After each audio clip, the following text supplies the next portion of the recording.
આજ દવાખાને ગયો ચેકઅપ કરાવવા માટે, તો ડૉક્ટરે મને કીધું કે તમે તમારા ભાઈબંધ પાસેથી ઉસીના રૂપિયા લીધા છે.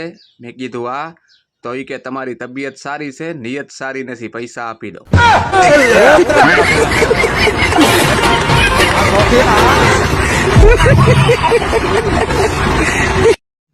કોઈ પણ પુરુષ ગાંડો થાય ને એના બે જ કારણો હોય.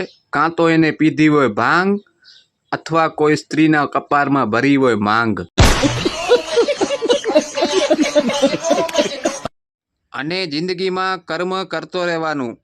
શું ખબર ફળની જગ્યાએ ફલાણી મળી જાય.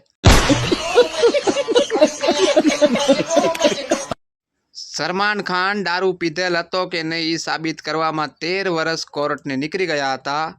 અને અમારી ગુજરાતી બાઈ તો એના પતિને એક કોલ કરે એમાં ખબર પડી જાય બેવડો પીધેલ છે કે નહીં. क्या बात है सर, क्या बात है सर.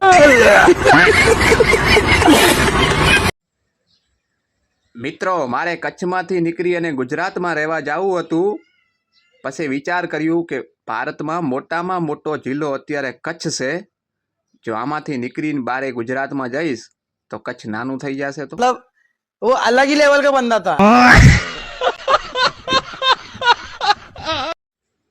મિત્રો, આ ગરમીમાં હું તમને ક્યાંક સામે ભટકી જાઉં ને તો શેરડીના રસની સલાહ કરવી મળે. હું 1-2 વખત ના કરીશ માણસાઈને રીતે, પછી પી લઈશ.